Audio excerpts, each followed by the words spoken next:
In this video, you are going to see how to write SiO2 in Microsoft Word document, as you can see here. Let's get started. We can apply two different methods. Let us type here SiO and 2. Now select the 2, go to home, and here you will see an option subscript. Then the 2 will be subscript. Now you can change the font color from here very easily and uncheck the subscript. We can apply another method. Go to insert, go to equation, insert new equation, go to script, and here you will find the option subscript. Click on the first box, write here SiO. Click on the second box and type here 2, but this is in italic.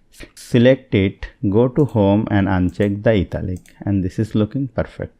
So hope you found this video helpful. If you like this video, please share this video with your friends and family, and don't forget to subscribe. Thank you.